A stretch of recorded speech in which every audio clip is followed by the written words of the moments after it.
you very much for all the accolades. I'm so grateful. Good afternoon, everybody. Good afternoon. We can hear you. Yes. Yes, I wanted to show you my faces first before I go into my presentation. Okay, so I'm going to take up the camera.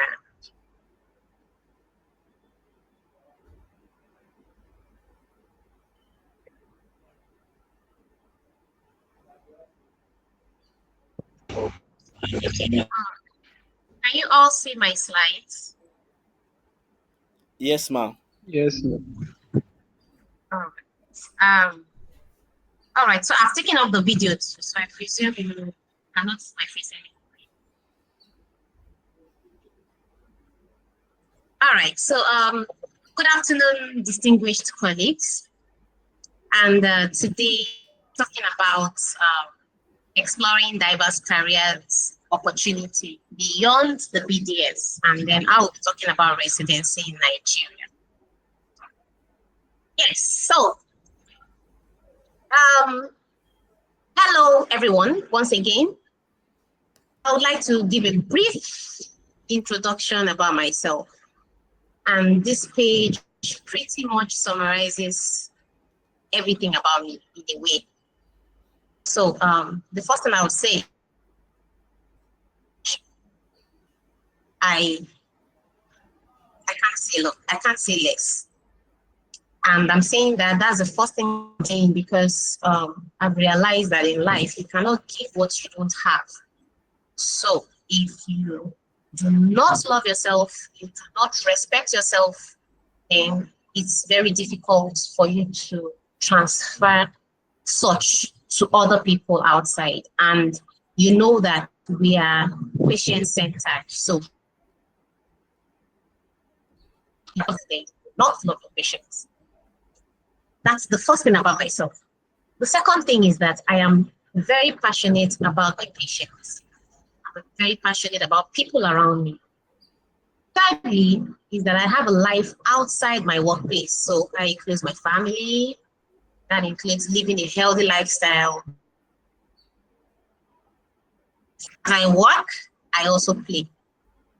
And talking about residency today, I would like to conclude my introduction by saying that as a consultant today, not only did I pass through residency, but I allowed residency, the ups and the downs, the challenges and all of that to also pass through me. And that's why I am where I am today.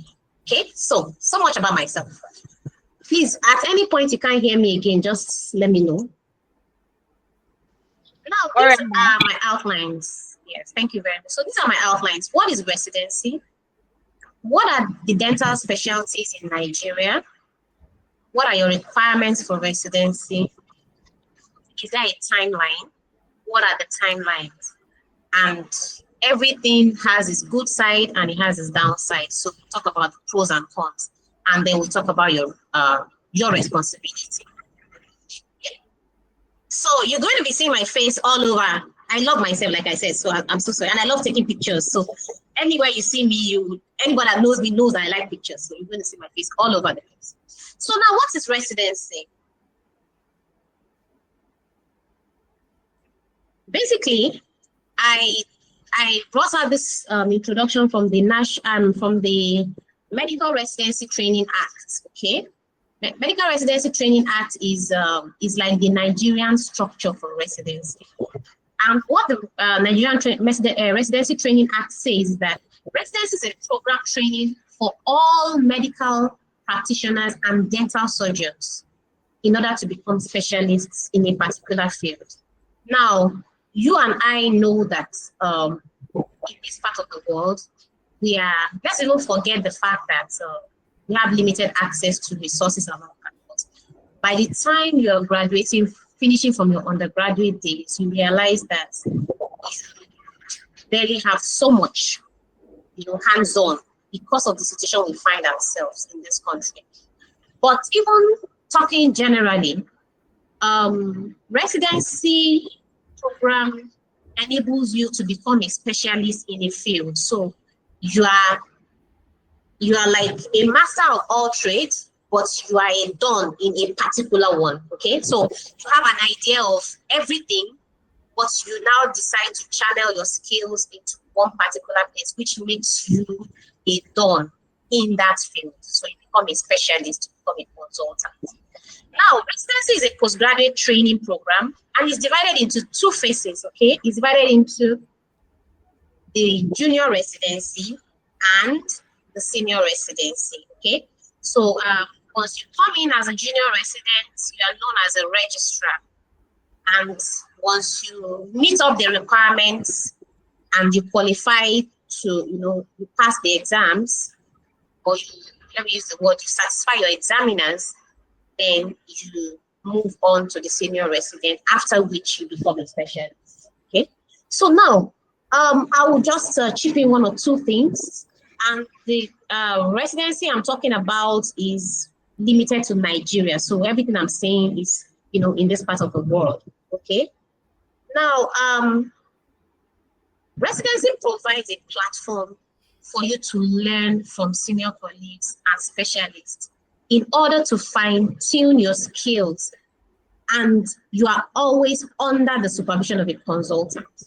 Now, suffice to say, I was very impressed when Dr. Oluwayemisi said she would be coming back in. She would really love to, or she's exploring the options of coming back into residency.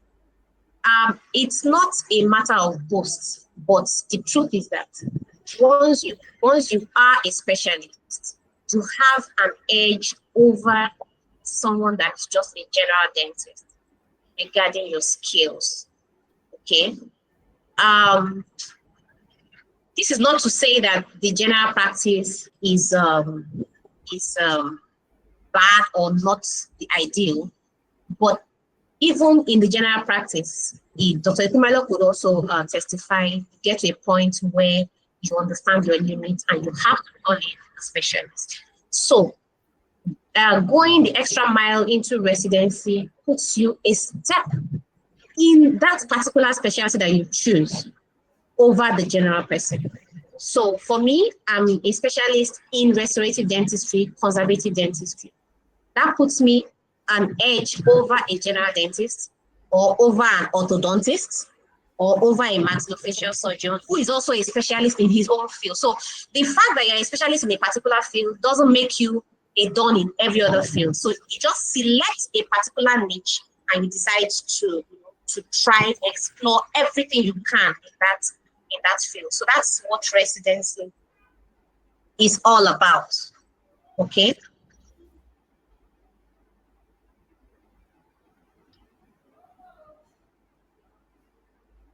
Sorry, I seem to have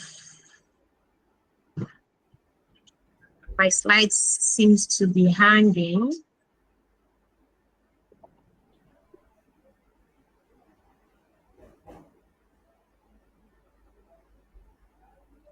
Sorry, just a minute.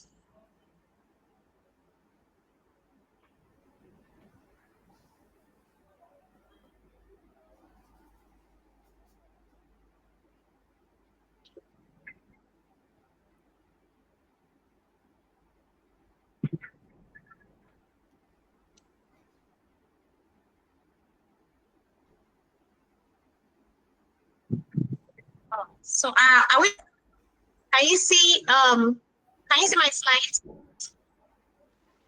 Yes, ma'am. So yes, so now we move into the dental specialties in Nigeria. Now, suffice to say that in other parts of the world, you have over 100 different specialties in dentistry. But in Nigeria here, we have quite a number, and some of them are a margin of different subspecialties, which are not even mentioned here. Okay, but I'm just talking about the basic specialties we have here. And we have the restorative dentistry. Of course, that's my department, so I'm going to have to boast, and that's why we top the list. Now, suffice to say that restorative dentistry is the bread and butter of dentistry. which means that on a regular, you will always have patients coming into your clinic, be it in the private practice or be it in residency or the public service or whatever it is. Restorative dentistry is like the bread and the butter of dentistry. So you would always have patients with pain. You always have patients that need to have fillings. You would always have patients that need crowns and bridges. You would always have patients that want to replace their missing teeth. It's common. So for every one in every other specialty, you most likely find more in restorative dentistry. So I always say that restorative is bread and butter of dentistry. And in restorative dentistry, we have the conservative part and we have the prosthetic part. What is conservative? You want to save no matter what. So you want to preserve what is in the mouth. So anything you want to do to the tooth to keep it in the mouth falls under conservative. And then when you talk about prosthetic dentistry, the tooth is already missing. So you're trying to make it something artificial, okay? Where prosthetic dentistry comes in. Have orthodontics. Orthodontics has to do with aligning of malaligned teeth. So that's where your braces and all those tooth movements come in. We have pediatric dentistry, okay, which solely focuses on children, management of children. We have oral and maxillofacial surgery, which deals with the surgical aspect, the head and neck surgeries and all that. And then you also have it in relation with oral pathology, which entails the gross and the microscopic analysis of lesions, of the maxillofacial region. We also have oral medicine. We have the periodontology, which has to do with gum and gum-related issues. You have community dentistry, which brings dentistry to the grassroots. And in some sense, okay. Can you hear me now? We can hear you. Yes, ma'am. I can hear you, ma'am. Okay.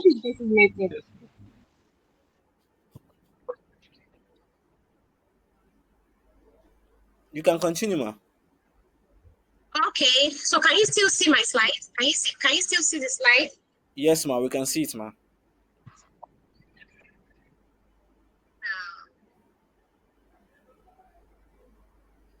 Can you see the slides now? We can, ma'am. Yes.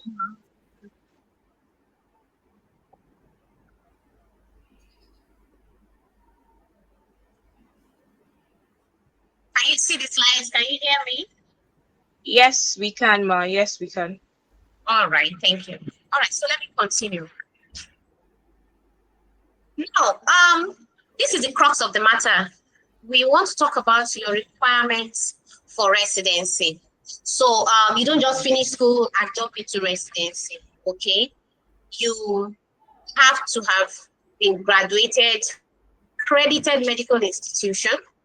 So a university that is accredited under the Medical and Dental Council, and also the college. So we have, in Nigeria, we have two medical colleges or two dental colleges. You have two medical or two dental colleges in Nigeria. Give it to Ghana.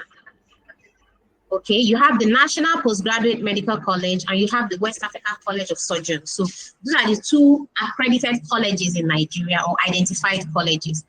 And they have to have acknowledged or accredited your institution. So if the institution you are hoping to do residency in is not accredited by those two colleges, then you can either continue with your residency, but the postings in which have not been accredited, you have to go outside to another institution to do them. So for instance, the National Postgraduate College now can come into your institution and say, oh, restorative dentistry, we are not fit to be accredited. So we are not accrediting you this year or something. You understand? So what will happen is that it doesn't mean that your residency cannot hold in that institution. Since other faculties or other units are accredited, So you can continue your residency there. But when it's time for you to rotate through that restorative posting, then you're going to have to go to another institution that is accredited for restorative dentistry. Okay? Now, so those are one of the requirements. Another requirement is that you should have your NYSC discharge certificate or exemption. So if you don't have an affiliate with NYSC, you cannot do residency. Okay? Thirdly, there is an entrance examination, for both of the colleges, both the National Postgraduate and the West Africa College. They write the primaries exam. So that's like the basic entrance exam. You must meet the cutoff for that exam for you to for them to say that you have passed you've passed the exam. So you have your statement of result from this primary examination that you did, that you passed, and is that primary result that you're going to use to apply for positions in the residency training program.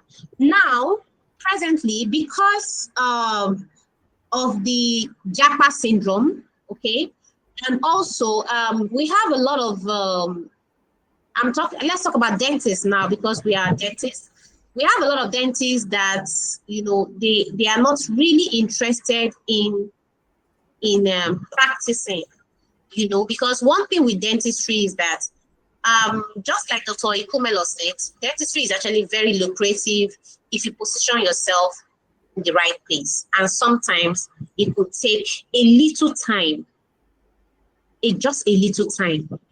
So if a lot of people presently don't have that luxury of time, or don't want to explore that luxury of time, and many people now are just focusing on the finance. Someone like me, I have job fulfillment, so I'm fulfilled when there is a smile on my patient's face or people's faces. So that's my own calling. But a lot of people, especially in the recent past, are more inclined to the money-making aspect. So if it's not fetching me money right now, then to hell with it. And because of that, we have lesser people going into residency. Some people get into residency, gather a few funds, and from there, and then gather a few funds from there, and then they just jump out, or they relocate, or onto other things. So the institutions, a couple of institutions are making it more flexible now. So some even tell you that you don't even need to have your primaries results anymore. Just come in and start the residency, and then maybe within a year or two, they give you a time to actually write the primary exam and pass, and then present the result to them. So depends on the institution. Most institutions are doing that now. Okay. Then you must also have an up-to-date payment of your annual practicing license. So after you have concluded your house job, you must make sure that pending the time between your house job and when you are applying for residency, you must have up-to-date evidence of payment of your annual practicing license. Now, for residency, once you come into residency, you should know that you are on a timeline. You are working on a timeline. And you need to be very careful about these things, especially if you are employed by the institution, you are being paid, by the federal government, or yes, you're being paid by the institution or the federal government. But if you come in of your own, just like Dr. Ikumelo said, like on the Navy or the Army, or you just want to sponsor yourself and the government is not employing you, you have to come in as a supernumerary. Supernumerary means that you are not paid under the government. You are the one paying the hospital to train you. So there is always a yearly capitation, I think. I'm not sure it still stands now, but there used to be a yearly capitation where whoever is sending you for that training now pays the hospital to train you every year. Otherwise, if you are employed by the institution, as many people are, then you are paid by the institution. And because under residency, nobody is watching your back, nobody is chasing after you, there is a tendency for you to just be laid back. You don't have requirement, or you think you don't have requirements, and all those things. But before you know it, time has passed, and then, exams and everything is staring you in the face. Okay. So now, residency training has a timeline. There are different timelines for different specialties.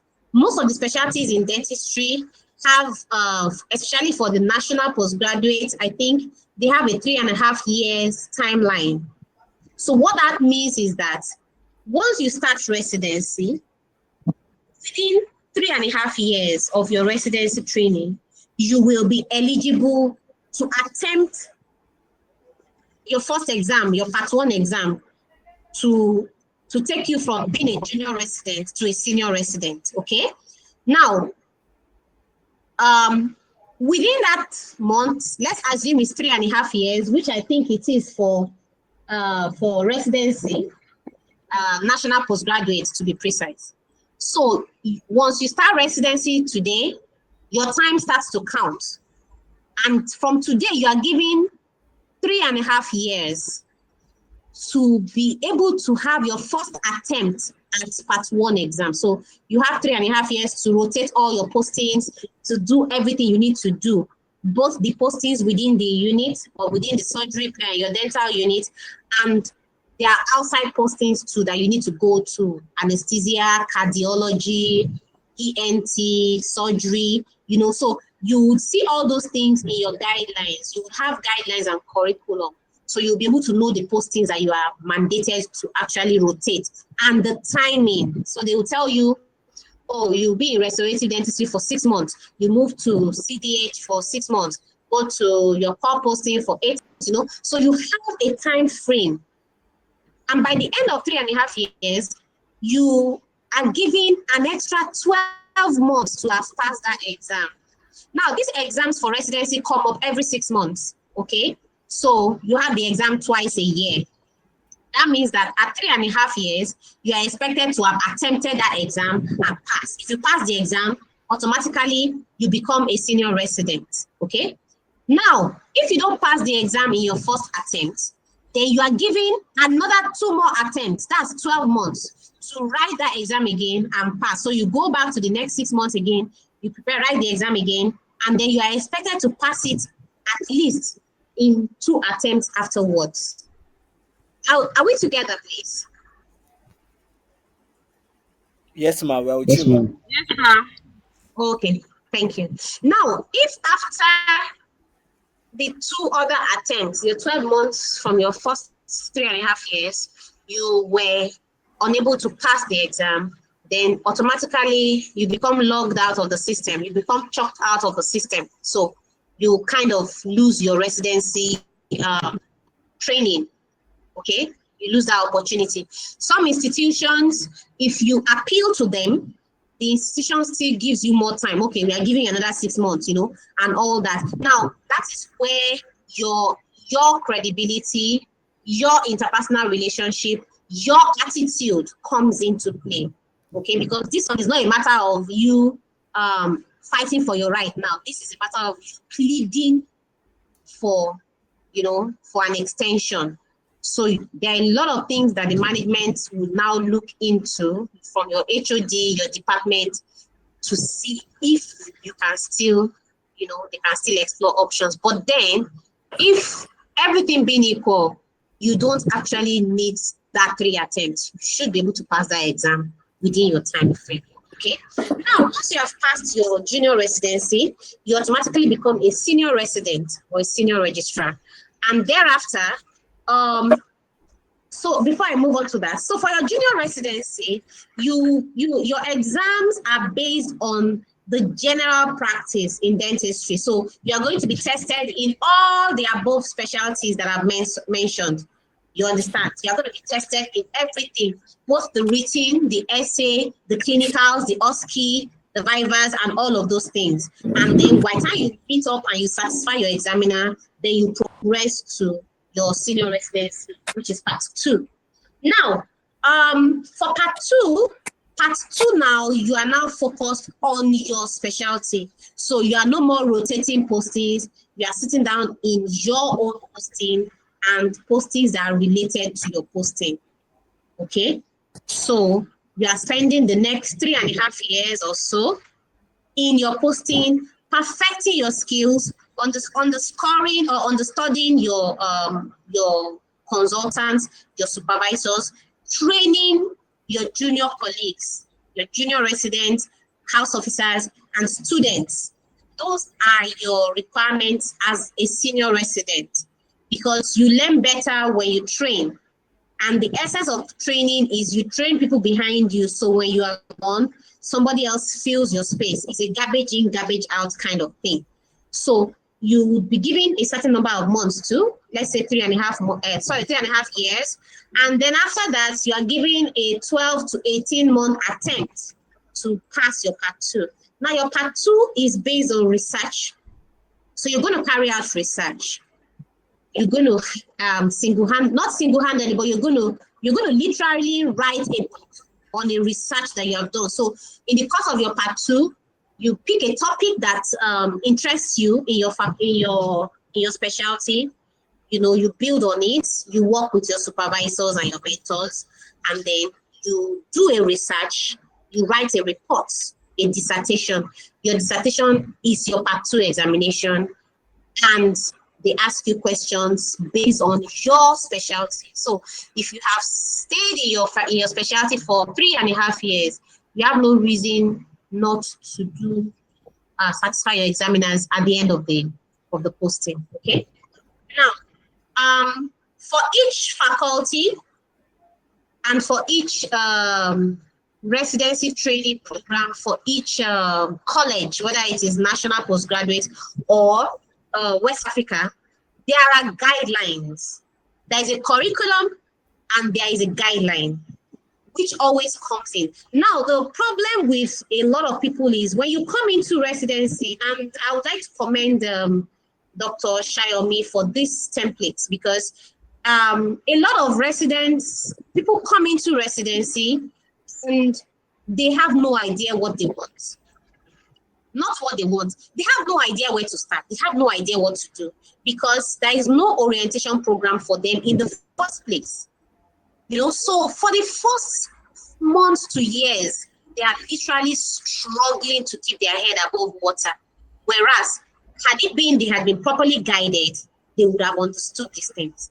Now, once you come into residency, the first thing you should do is, I think I have it somewhere later on in my slides, but you need to identify some people, get your guidelines and your logbooks. Those are the things that will guide you through your residency. And the earlier you do that, the better. Okay. Now, we'll talk about the pros and the cons. You know, everything that has a good side has a downside, right? So, for the pros, which is the good side, as a resident or residency training, it makes you to become a specialist. So you specialize in a specific area in dentistry, you become a don in that field. So your skills are going to be sought after like hot cake in that field. So you see, and then you have quite few people that actually get on to complete residency. So you can imagine how many specialists we have there compared to general practice. And you can imagine when your skills are needed, that also brings in the money into your pockets, because you're not going to be charging the same amount you would have charged been charged by a regular dental practitioner. Okay, so that's the first thing. Now, you develop the clinical skills that take you a step ahead of every other person that is not in your specialty. Your expertise singles you out. That's just it. Your expertise will single you out. There's always a difference between a specialist in a field and somebody who is not a specialist in that field. So completing residency training would be a stepping stone to advanced positions in the medical field. For instance, as chief medical directors of public institutions, you know, and so many other titles that can be associated only if you become a specialist in that field. Because in the course of your residency, you learn quite a lot. You learn how to do management in private practice. I'm aware that even in your institutions now, they are doing private practice management, which is a very good thing. You understand management skills, you understand leadership skills, so you have a lot of qualities that singles you out, you know. So you can actually own a private practice and properly manage your private practice without employing the service of a medical director, because you know how to use those management skills. Okay. Now, residency also throws you into professional and personal growth. Over time in residency, you understand to be more serene, to understand people better, understand your patients better, and you learn from various specialties. So for me, I'll use myself as an example. When I was doing residency, Dr. Ikumelo also mentioned it. You know, I literally understudied all of my consultants, and I realized that each consultant had a flair for a particular field. So one of them had a flair for implants, one had a flair for endodontics, one had a flair for cosmetic dentistry, one had a flair for crowns and bridges, and all. So what I do is I target those consultants and I work with them. So when they are working, I take the job of the dental nurse and I pick the suction and I assist. That is the best position to stand if you want to learn. So you throw away your pride, you forget. Even as a senior resident, I did it. I did it more as a senior resident than as a resident. So you need to be able to learn. Now, all these skills, if you don't go out of your way to, let me use the word, target these specialists, these consultants, they will not chase you, they will not look out for you, they won't call you. But once they realize that you are always there, you are always in their face, you're always in their way, the day you are not there, they will look for you. The day they find something interesting, they will look for you. And sometimes you just pick up one interesting case that you may never ever see again in your life. Who knows when next you see them? So you need to target each consultant that have a particular flair. You know, not that they don't know everything, but you just know, oh, I feel good when I learn RCTs with Dr. Jolayemi. Oh, I feel good when I learn implants with this person and so person, okay? And then residency provides you with a huge patient population. Unlike private practice, maybe you may not see up to 10, 15, 20 patients a day, but in residency, you get to see the good, the bad, the ugly. You see all cases, various population of patients. And so your perspective is broadened. You have a very broad perspective to patient management. Now, let's talk about the cons. It's actually very challenging. Residency is challenging. Residency can literally take your life from you. So, truth is that it's challenging. And what's still the fact that we have few people coming into residency now. So you have a bulk of work to do. But for me, I would always say, like I did, you leverage on your challenges. You have to leverage on your challenges. So you feel you have so much work to do, capitalize on it, learn the best you can. You can't do more than pass yourself. You understand? The best you can do, you do it, and then you keep hope alive. And then, like I said, it's time bound. So the fact that you're collecting salaries every month, you know, it doesn't mean that you are not required, something is not required of you. And one thing with residency is from the day you start residency, you actually have to start learning. You don't wait until 3 weeks or 6 months to exam before you now start preparing. You're going to have a lot of issues, a whole lot. So one thing with residency is as you continue with the training, do a lot of hands-on. Ask people, ask your senior colleagues, I would like to do this. I would like to do this. I would like to do this. For each posting, I rotated. When I was doing my residency, by the time I was leaving the posting, I was even better than their residents in that posting. And they were asking, oh, why don't you specialize in this posting? And I'm like, no. Well, why don't you specialize in surgery? You're very good with your surgicals. And I'm like, no. So wherever you are, you have to be very efficient so that you will be singled out. Okay, so those are the challenges. And then that brings us to your responsibility.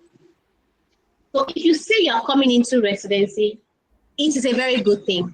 For me, I would advise anybody, the first thing if anybody comes to me and says, oh, I want to further in my career, the first thing I will say is go into residency. Now, residency, give or take, 5 to 7 years, okay? So in dental surgery, let's say 7 years, 7 to 10 years. Because of COVID, I lost 2 years to COVID. So that took me to 9 years plus, okay? Because for a whole year, dentistry, you are working in the mouth. So the whole of 2020, the whole of 2021, I couldn't do anything, literally, especially in my research. So that gave an extra 2 years to almost everybody doing residency at that point in time, okay? But you need to know your responsibilities. You know your responsibilities. And what are these responsibilities? The first thing is to know your role as a resident. So you know your requirements. You know what is required of you as a resident. You are supposed to understudy your consultants. You're supposed to give your consultant a close marking to be able to get everything that the consultant knows. Okay? You are supposed to get, maybe you enter residency as soon as possible. You're supposed to get your logbook and your guidelines. Your guidelines will tell you, for the specialty you are choosing, it will tell you the postings you're supposed to rotate, the time of your residency, what are the things that your procedures, because you have procedures, in each posting. So it's going to tell you the procedures and the number of procedures, how many RCTs, how many crowns you need to do. And believe you me, they are very strict, because when they are marking your logbook, nobody is seeing your face, it's matric number. Excuse me. And they are very strict with their procedures. So you may not even be eligible to write the exam in the first place if you don't meet your requirements. So it's advisable to know your requirements and try to meet up from day one of your residency. Okay? Your aptitude to work matters. Like I said, even with the students, if you don't look for me, I'm not going to chase you. And it's still worse with residents. So a consultant will not look for you if you don't look for him or her. So it's your duty to chase after your consultants. You know the skills you want to acquire, especially in your, not even in all your postings. All the while you are in your junior residency, rotating different departments, you need to chase your consultants. Stand by them. Let your face be the first thing in your consultant mind once you come to that clinic. That way, you are somewhere in his subconscious. That way, he tends to trust you more than somebody else he doesn't see in the clinic. He tends to, once he sees an interesting case, he tends to call on you first.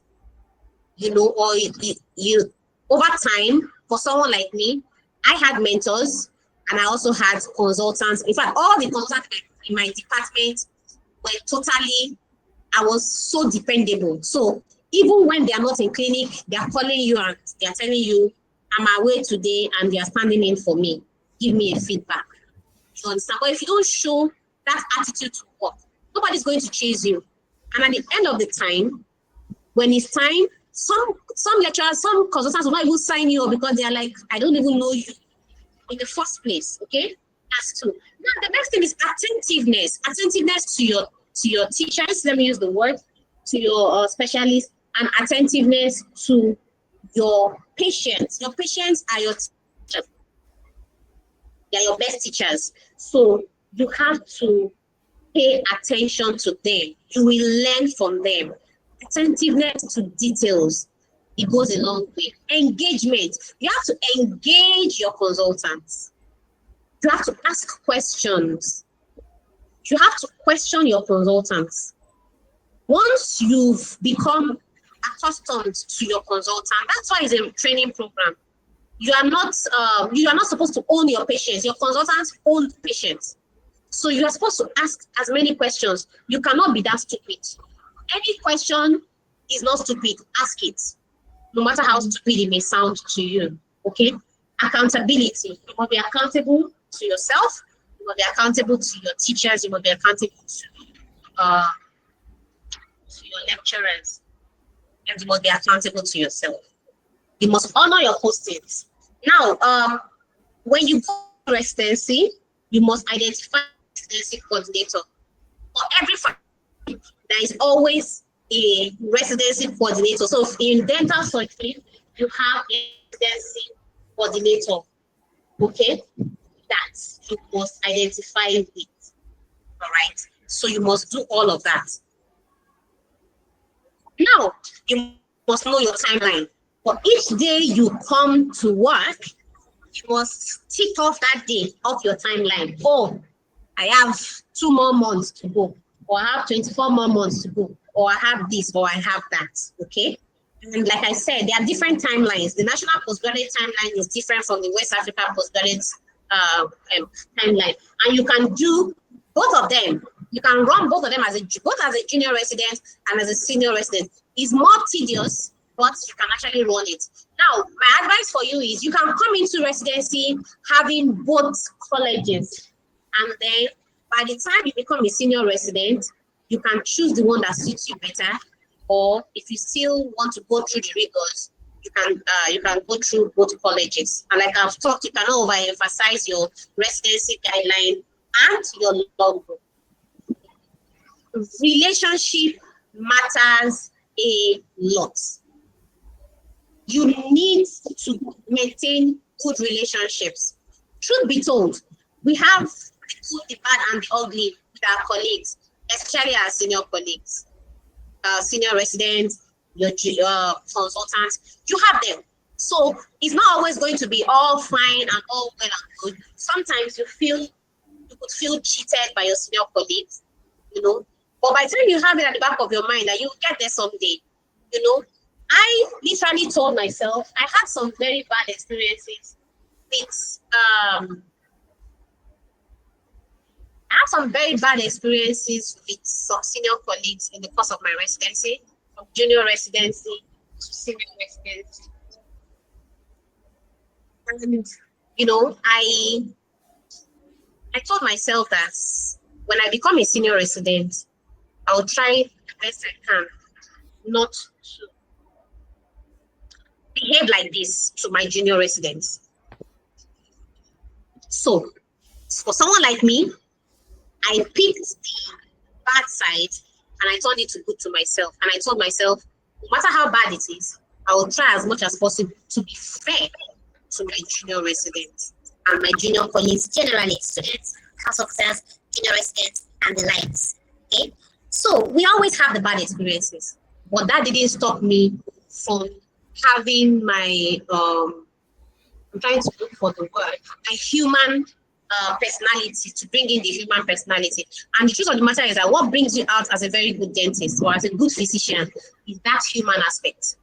So you could know all the books in the world, but if you don't have that human aspect to it, there is nothing you will do that your patient will appreciate or that your patient will acknowledge. So by the time you add that dash of humanness to it, it makes you exceptional. Okay, so your relationship with your colleagues, your senior colleagues, matters a lot. Your residency coordinator, very important. Your residency coordinator is the person that is a direct link between you, the resident, and the college, the faculty college, the National Postgraduate, or the West Africa College. It is your residency coordinator. So you need to be very close to your residency coordinator. He's the one that would let you know the recent developments in the college and you know what you need and what not.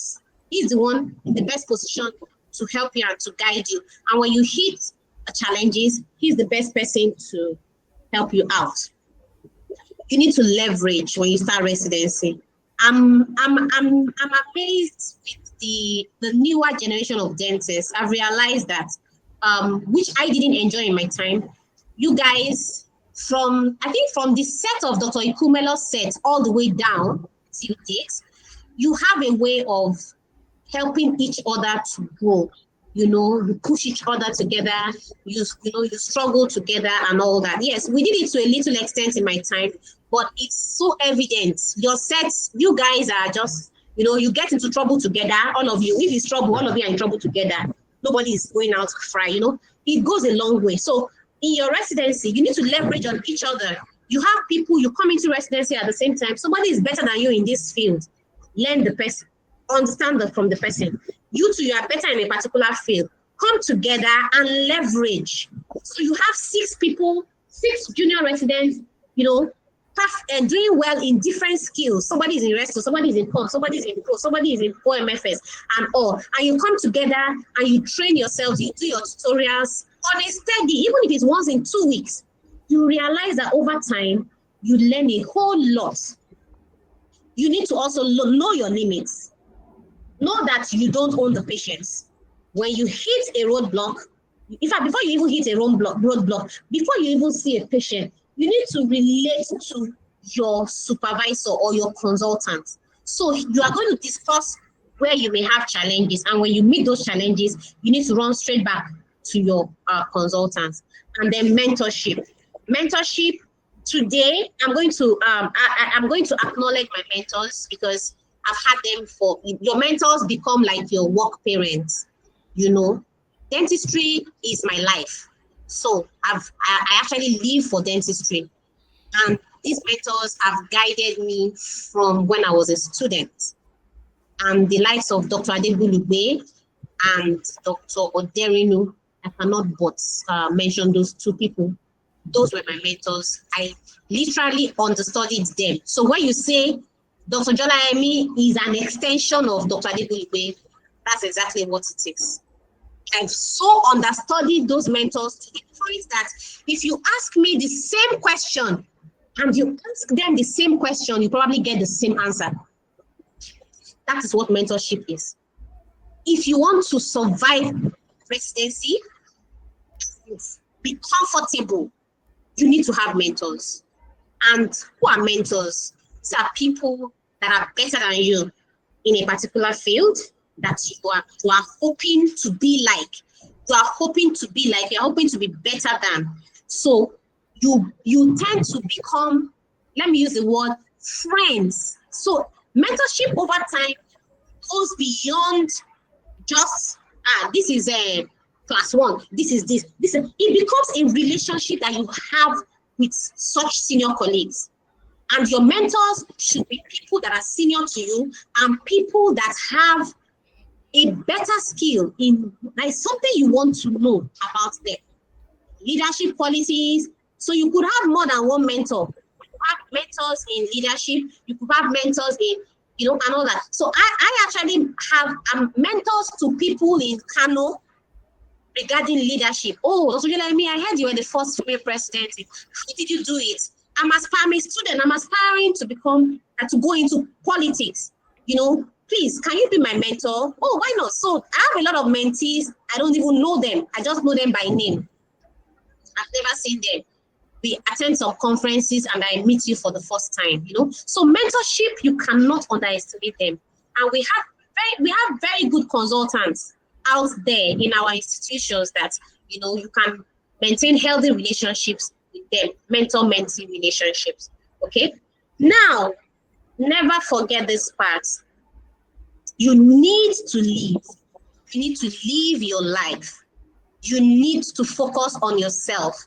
You need to focus on your family. Some people, residency tore them away from their families. Residency separated them from their spouses. Residency took their lives. Residency took their fun from them. So in residency, you must make sure that you have to live.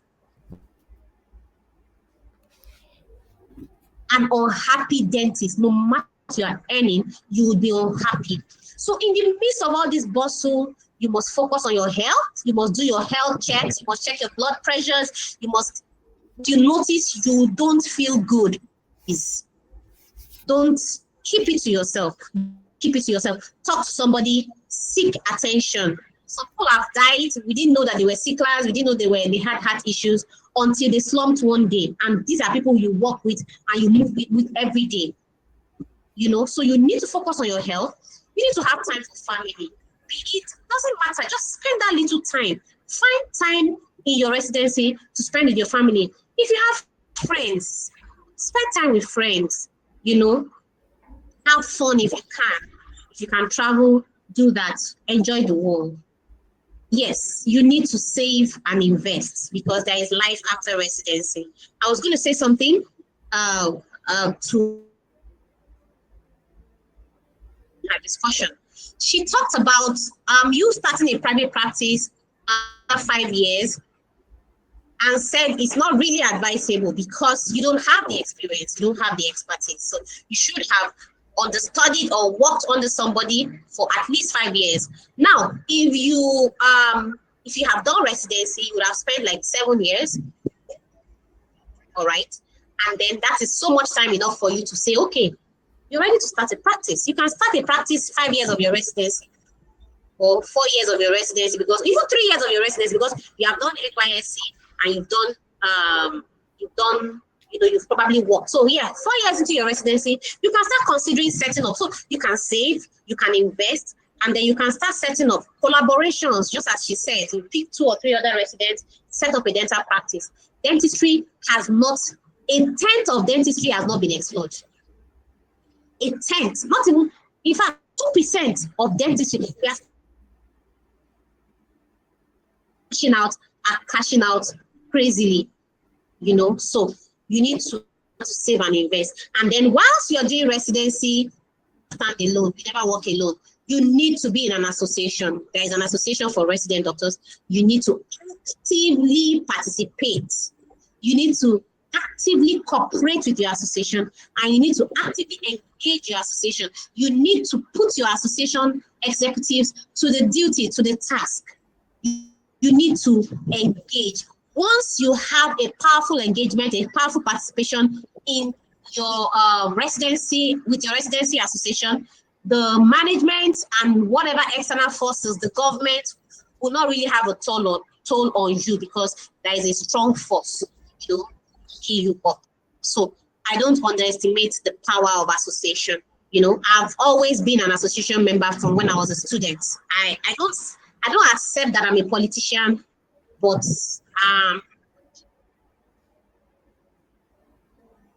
politics too, it's a good way to throw yourself into networking.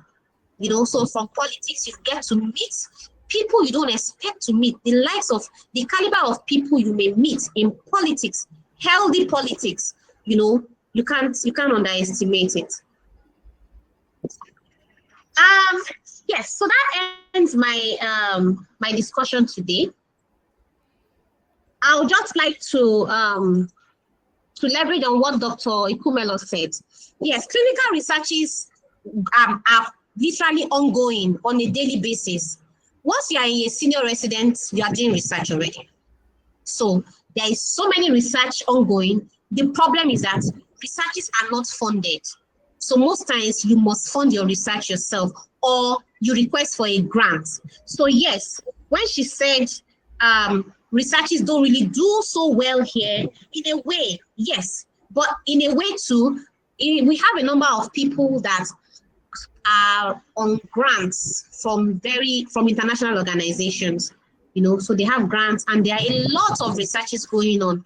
For every senior resident you have in a residency training program is a research going on. But the problem is, do we get to publish the research? Therein lies the problem. So that is just my insight into residency in Nigeria. And I hope you really enjoyed this. I would like to say on those notes, thank you very much for listening. Thank you very much, Dr. Jolayemi. We more than enjoyed it. It was very, very insightful. And for me, I didn't even know that. I thought it was like 5 years for residency. Now I think I've learnt a lot actually, and I've actually for me I think right now I've started to make my decision on which one to pick actually, or whether to go for residency. I think I've started to make my decision right now. Without wasting much of our time, I think we can as usual, we can start sending in a question in the chat box while I read out some questions I already have from the Google form we sent out. So, the first question is, what's the difference between the West African College of Surgeon exam and the National Postgraduate? What's the difference between the two? And can you enter with, let's say for instance, the National Postgraduate, and then when you're doing part two, when you're about to enter part two, you do West Africa, kind of like, or vice versa. Is that possible, ma? All right, thank you very much for that question. Yes, so the differences between National Postgraduate Medical College and the West African College of Surgeons is the postgraduate body. Okay, National Postgraduate Body is governed by the federal government, so it is the federal government residency training platform. And the West Africa College includes Nigeria, Ghana, Sierra Leone, and so many other countries. So it's governed by an ECOWAS. So it encompasses more countries. Okay. Now, the truth of the matter is that in Nigeria, because it's a national body, we tend to give more preference to federal institutions like hospitals also tend to give more preference to people that have the national postgraduate, because that is our own, you understand? And because of that, they give you longer time for residency. West African College of Surgeons is not governed by a Nigerian body, okay? So because of that, they are stricter when it comes to their timeline. So, for instance, West African College now can tell you that you need 2.5 years to have passed your part one, but for national postgraduates they give you 3.5 years. So by the time, so you have more time in your for your national postgraduates compared to your West Africa. So you can buy time, you can take your time, but as such, you still have the same fellowship. Now, if you have practiced under national postgraduate for a very long time, even if you, someone like me now, I came in with national postgraduate and I took an exemption to West Africa. So if you write primaries, okay, you write your primaries, which is the entrance examination, you can take the two colleges. You can write for national, you write for West Africa. If you pass the two, all well and good. If you pass one, let's say you pass national, you apply for exemption for West Africa. So once West Africa sees that you have passed a particular college in national, they give you that exemption for West Africa. So you can now do your residency in both national and West Africa. And then when they're asking for evidence of passing, you just show them your passing of national and your exemption of West Africa, and vice versa. Okay. Now, also, when you write part one for both of them, either or, depending on your preference, really, for me, I felt national was more national centered. For West Africa, you may want to explore international routes, but the truth of the matter is that dentistry in Nigeria is not really recognized around the world. So you have to go back to school, or you have to go back to do other courses. So there is really no point whether it's West Africa or not. You still have to, undergo the same basic skills, to be able to be eligible to practice in other developed countries. The same thing is not that there is a flaw, but the same thing, you can't carry your skills from US and say you want to practice in Canada. You have to go through, their training, or you have to write their exam. So the same thing with us here. So that I would say there is really nothing, but I would want to, I felt that national postgraduate is more patient-centered for me. So, and I like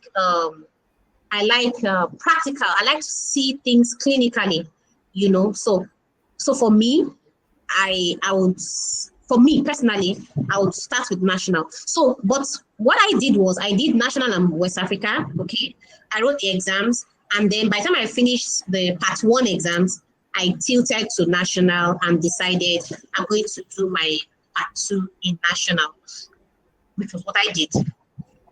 Okay. Some people do national and West Africa, they write the exams, they pass both of them. So if you write for part one and you pass one of the two, you can just, once you pass one of the two, you are literally a senior resident. So you don't have to pass the two. So what people do is that they just pick the two after primary. Anyone they pass, they continue with it. So it's like you have 2 shots under the first 6 months, unlike you have just 1 shot, then you now wait another 6 months. So if you didn't do well in national, you have a few more weeks to write West Africa, or the other way around, and then most likely you pass it. So you start both with both colleges if you can, and then by the time you become a senior resident, if you feel you're a superhero, I'm not a superhero. If you're a superhero, you can do both at the same time. Some people have done it before. You can do it and then continue with them, okay? So yeah, so you can enter with national postgraduates, and if you want West Africa, you apply for exemption, or you write their primary, which to me doesn't make sense. Just apply for exemption, pay for your exemption, and then you can have the 2 and go ahead in your residency. I hope that answers your question. Yes, ma. Thank you very much, ma. So my another question here, ma. Please, don't one automatically become a consultant immediately after passing Part 2 residency exam? Yes, automatically. What these exams are, your results is there and then. You get your results almost immediately. So once you satisfy the examiner, you're already a consultant. Now, all that is left is formalities. In fact, your relationship with your consultants will change. Immediately you pass that exam like this, they don't order you around again. They don't talk to you anyhow. They treat you with respect. You are already a consultant. So basically, when you become a consultant, you have to, just the way you write your 600 level exam, and you have to wait for like 5 months before you do convocation, right? Convocation for residency, national postgraduate is once a year. National postgraduate convocation occurs in September, third week in September. Every third Wednesday or Thursday of September is convocation for the national postgraduate. For West Africa, I think it's March or April. Okay, I think it's March. Now, that means that there will be 2 sets of exams before the third week of September. You have, like I said, there are 2, you have to write exam twice a year. So 2 sets have to meet each other to convocate at a particular time. So you have the November exam, November set, and the May set will come together and convoke. So if I had written exam in November 2023, I'm not going to do convocation until September 2024. It doesn't mean I'm not a consultant. I can seek employment, I can get employed, I can do every fact. A lot of times, by the time you become a consultant, they start looking for you. They will start calling you, please, Jolayemi, please, can you come to this place? We are looking for a doctor here. We need consultants. So once you pass the exam, you're already a consultant. The convocation is for you to get your certificate and the formalities. You already have a notification of results, which is sent to your mail a few days after you have passed your exam. So with that, you can actually apply for everything, okay? You are already, maybe you come out of the exam hall and they say, you passed, your name has changed from SR to consultant, okay? Thank you. Thank you very much, ma, for the answer. Another question, ma. For someone who did residency in the United States or Canada or outside the country, and they want to come back and practice in Nigeria, more like give back to the country, do they need to? Are they eligible to practice directly, or do they need to write exam to practice? Okay, so did the person do? Okay, so there are two slots. For you to practice in Nigeria, you must be affiliated with National MDCN, Medical and Dental Council of Nigeria. Okay, that's it. So Medical and Dental Council is the medical licensing board. Do you understand? Being a specialist is your skills. Nobody wants to, I can walk into a hospital that is run by a general practitioner as long as give me your MDCN license and you can tender it, which means that you are constantly up to date in the medical records, in the Medical and Dental Council record book, okay? So, your extra skills is not really a challenge. What is your challenge is whether you did your basic medical skills, which is your BDS in Nigeria here, and you have Medical and Dental Council, MDCN, you have your registration, and you have your practicing license. So you must have renewed your license. So if you didn't do medical training here, I'm afraid you cannot practice with all your skills. You cannot. If you are caught, you're going to be, liable. So now that is one. So if you didn't practice your basic medical skills here, forget it. You cannot. Okay, that is a no. Now it is a yes if you have done your basic here, your BDS. Okay, you have your license. You renew your license yearly, even though you are away, and then you come back. Once you have your MDCN renewal license, yes, you can practice. Yes, you can. And yes, you can. Your titles come behind your name. Jolayemi, BDS, FMCDS. So yours could be DDS, whatever their other titles are, okay? Extra titles. So yes, with your basic skills, you can practice in Nigeria.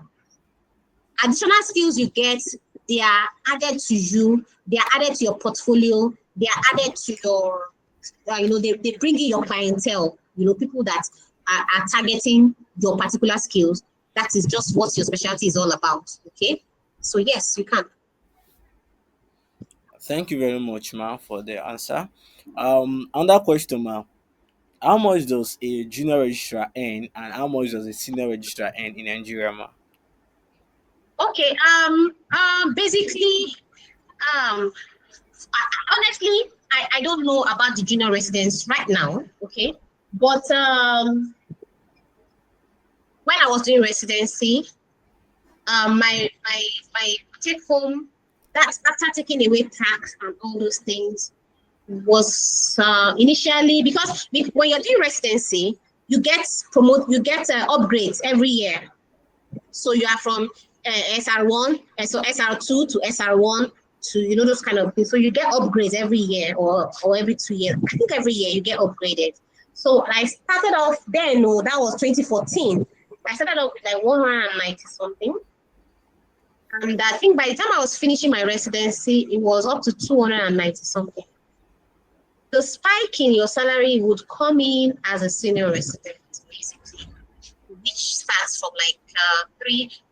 I think now there has been a general upgrade of salaries across the board. So you should be looking at something from 390, 400 plus. I don't know, because when at the time all of this, so by the time I was finishing my residency, I was earning up to 5 something.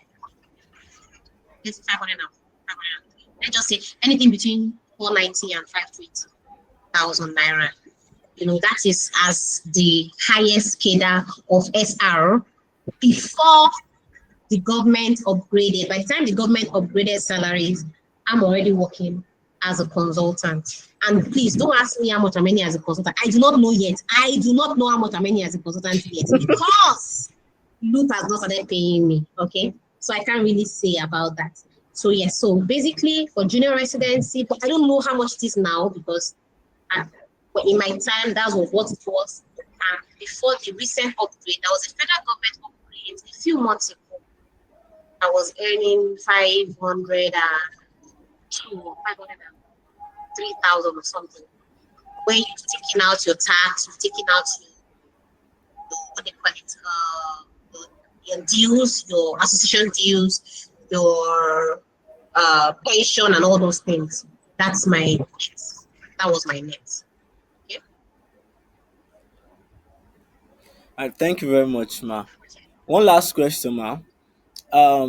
When someone becomes a consultant, how do someone like put him or herself out there? Like, do you just another thing is, do you get you become a consultant with that teaching institution automatically, or you have to find job outside, start seeking for job?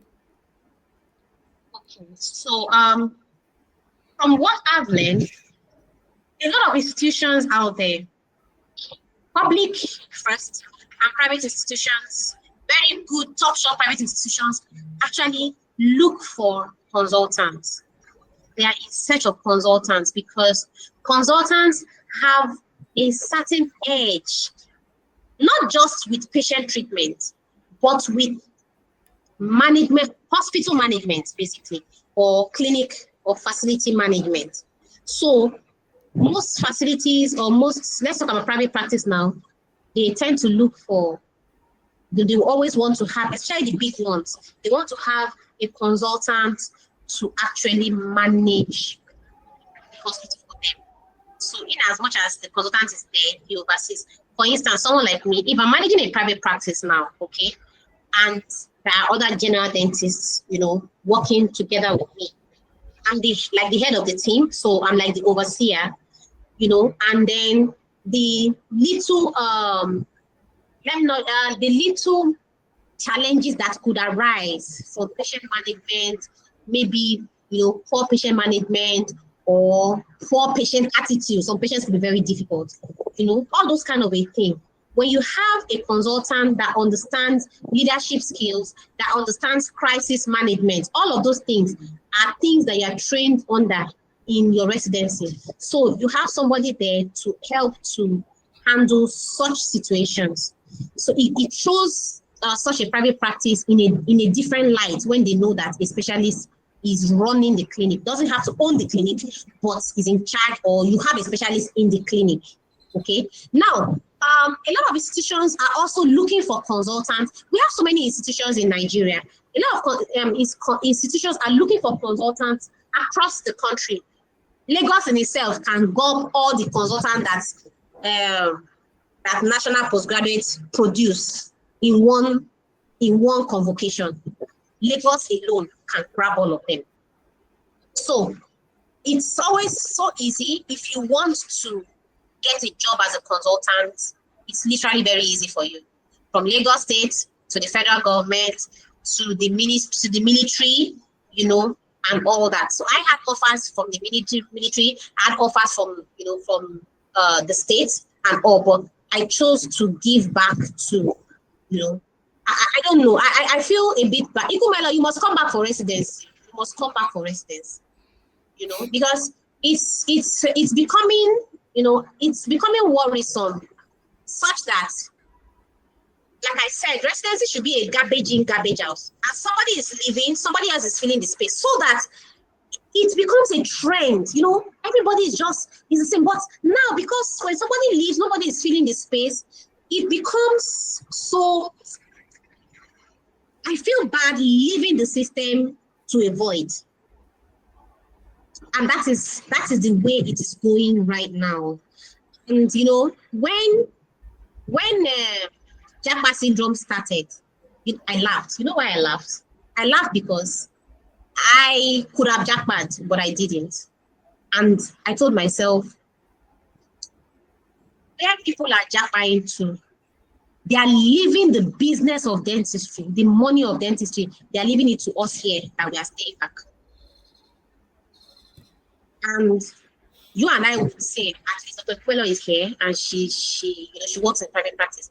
You can attest to the fact that dentistry, or the business of dentistry, has bloomed in the recent few years. Okay, let me now make you laugh. Many people that are outside the country cannot even access good dental care over there. What do? They schedule their flights, they plan their flights, they come back to Nigeria, they access dental care, much affordable and better, and they go back. Dr. Kumelo, am I speaking your mind? I would like to hear your voice. Yes, ma, you are. Exactly. So the truth is that a lot of people outside the country, they cannot even access very good dental care. In the UK, they are under the NHS, where they have to be there for on the queue for 6 months to 1 year. So what do? They come here, they know that they are flight inclusive, accommodation inclusive, everything inclusive. It's still better coming here. They will still get safe, they will still save here than there. And what I tell my private practitioners for such patient, if a patient is calling me and telling me, I'm coming from the UK, already I'm doubling all your services. Forget it. You are paying double. Because even that double you are paying is nothing compared to your services up there. So you're going to use your flights. You take flights. You come here. You stay in a hotel or whatever it is for the number of days for your treatment, and then you go back. You cannot access dental care even right there where you are. So I told myself, I said, people that are leaving the business of dentistry to us here, and we will leverage on it and capitalize on it. And that's exactly what people that are staying back are doing. Okay, so I I don't even know the question you're asking anymore. I hope I'm answering it. If I'm not, please, can you? Yes, ma, you have actually answered it. You've answered Oh, it. Yes, ma. So on this note, I would like to say a very big thank you to our speakers, Dr. Jolayemi and Dr. Oluwayemisi. We are really grateful for taking out of a busy time out of a busy schedule to come and have this program with us, educating us on dentistry and the opportunity that abounds in it. Thank you very much, and I would like to hand over to the president to give the final speech. Thank you very much, everyone. thank you very much. Oh wow. Okay. All right. Thank you very much, Ma. Thank you very much, Dr. Jolayemi. Thank you very much, Dr. Yemisi. I at least like I learned. I don't know if any other person also learned, and I had things written down, and some of my assumptions has actually been cleared. And just want to take our time to just say thank you, thank you, thank you, thank you. And I'm sure every other person on this call too have also learned one new thing or the other, or they